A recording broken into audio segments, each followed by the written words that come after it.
Pepper says, are you ready to declutter another section of this hoarded basement? I know I am.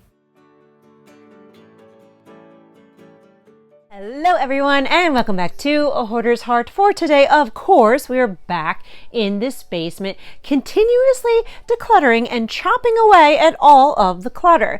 And we're going to be starting from the beginning. Now, the strategy for this summer was that we're starting from the front, from the very beginning, and we are completely decluttering the area. We declutter it once, we go back over it to make sure that we didn't leave anything behind, and if needed, I'll even go over it a third time to make sure that every nook and cranny was decluttered, cleaned out, and organized as we continue moving back. By doing it this way, I know the basement will be completely cleared out. There won't be anything left behind. I'm going to be very aware of things being churned. That way, by the end of summer, I can finally show you a completely decluttered basement. Now, as I'm decluttering this back here, I'm going to need a mask because it's so dusty and dirty. And a lot of times I do voiceovers in the basement because there's so much dust in the air that when I'm done decluttering and talking about it down here, there's like a coat of like dust in the back of my throat and I'm like coughing for a couple days afterwards. So for this declutter, because it's extremely dusty and dirty, I'm going to be wearing a mask as I declutter all of it.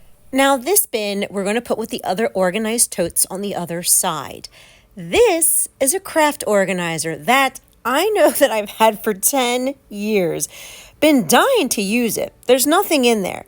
But when this is all organized, we're going to be using it in our craft space. And underneath of that is just a bunch of miscellaneous trash that needs to be thrown out because it's real nasty because it's just been collecting dust or it was in that flood last fall when we got all that water in the basement, so I'm immediately cleaning it up. Now let's move on to the rocking chair. I see there's a yard sale bin that was not put out for the last yard sale. And I noticed that there is a Miss Pepper who is monitoring our progress, making sure that we're staying on tasks in decluttering these bins. See how easily distracted I get? Thanks, ADHD. Moving on to this bin.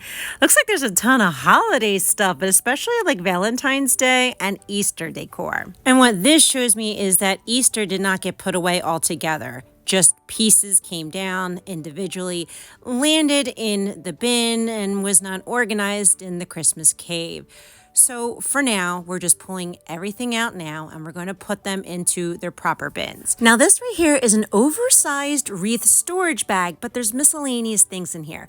But what I'm going to do is I'm going to keep all the holiday fireplace trim in there so it's not all bent up if I try to put it in the tub. This is Christmas, but it actually goes in a vase. So we're going to put that in a Christmas tub. Now I do have a Halloween fall trim that's stored upstairs somewhere in the attic. So when we get that, that'll eventually come into this bag.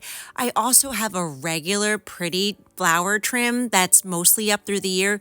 So we'll store it in there when it's off season for that piece. And underneath of that are Christmas stockings and crafts that hubby used to make. He used to make these personalized stockings and sell them on Etsy, but that was 10 years ago. I need to ask him what he wants to do with these craft supplies.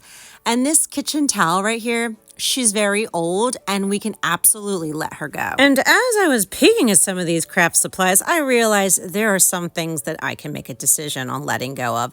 That's basically trash, like old receipts. He doesn't have to make a decision for that. And in this bag is some remnants of an old Easter egg hunt. You can definitely tell that this is all holiday since we store Easter and Christmas and Valentine's in the Christmas cave. Now, as I look through this bag, I know it's old, and honestly, we can let go of all of this. I'm not feeling an attachment to it. I'm actually feeling free to make a logical decision to let it go. And for me, that is such a victory to be able to finally make decisions like that as a recovering hoarder. And to be honest, it actually feels weird to not have an emotional attachment to literally every single thing. As I said, with my hoarding disorder since childhood, I have attached an emotional story to every single item that has come through my front door. For example, right here, The boys' underwear, Yo Gabba Gabba underwear. It reminds me of when my boys were little and how sweet they are, and them just kind of running around in their little undies, and they were just so gosh darn cute. And that I actually have to do the internal work to let it go, because I am letting go of the underwear. There is no reason for me to hold on to them, but it's just everything has an emotional stories. Now, these right here are the boys, so I'm going to let them make the decision whether to keep it or let it go. It's important that I don't create any type of decluttering trauma with my boys, because let's face it, hoarding can be hereditary. And I don't know if one of them has the hoarding gene, but a traumatizing event can kind of awaken the behavior. That's why I try to keep decluttering as much of a positive experience for them, empowering them, allowing them to make decisions, because there's no right or wrong decisions. If they want to keep it, I allow them to keep it. If they want to get rid of it, I congratulate them on decluttering it. Trauma isn't what happened to you. Trauma is how you internally reacted to what happened to you. Decluttering something that they still loved, and I made the decision to let it go without their knowing, they can internalize that as trauma. Now, I know I cannot fully prevent any type of trauma occurring within my children, and I know that I can't 100% guarantee that their hoarding behaviors won't be triggered by some type of event. I'm just doing the due diligence of what I know and what I can control. I can teach my boys how to declutter, how to let go, how to make decisions on their own, and develop those decluttering skills so they don't struggle with it later on in life as I did. My mother had no idea that I had hoarding disorder, so in the 80s and 90s, she did get rid of stuff without asking me, because that's what all the moms did. But it created trauma within me, and I started hiding stuff because I did not want my precious toys or items to be thrown away. And again, none of this was my mom's fault. She had no idea. But it just goes to show that anything can be internalized as trauma. Now, Miss Pepper has found some treasures behind the bins, and this little peanuts microwave popcorn thing, you know what? It's brand new in the box. We can let it go. I never used it. I don't know if we're going to use it, so we can let this go. And I'll ask Brandon if he wants to get rid of this puzzle maze book. I mean, he's older. I'm sure he'll say yes, but I just want to confirm it with him. And these globes are back when I was dumpster diving. Yep, you heard me right. So I know that this is probably 12 years old at least. And I know that I pulled like 12 of these out with the intention of painting them, decorating them, and putting them in my garden. I think I decorated one, and that was it. The rest of these globes, we can totally let them go. I feel confident letting all of this go. Now on to the rocking chair, which you all know is extremely sentimental, and emotionally it's registering as an 8. And I'm just not ready to let it go, and that's okay. I'm allowing myself to keep it a little longer. I know it's dirty. I know she kind of could use a cleanup and not functional at this present time. But for me, for my mental health and my emotional stability, I'm just going to keep it because we have let go of so much stuff already in this episode. Now, moving on to behind the rocking chair, there is a lantern right here, and we use that for the Christmas cave because there is no lighting in there. And this is random Easter stuff that was never opened. I mean, it's like Play-Doh, so we'll just give that away. And then here is like the reusable Valentine stuff that I use every year. So honestly, all we have to do is just put it back into the Valentine's bin. And this next bin is labeled with the New Year's Eve decor. It's so refreshing to find things that are already organized. So we're just going to move this bin for now. And the next bin is 4th of July. How convenient, because that's coming up quickly and I'm going to be pulling some of the stuff out.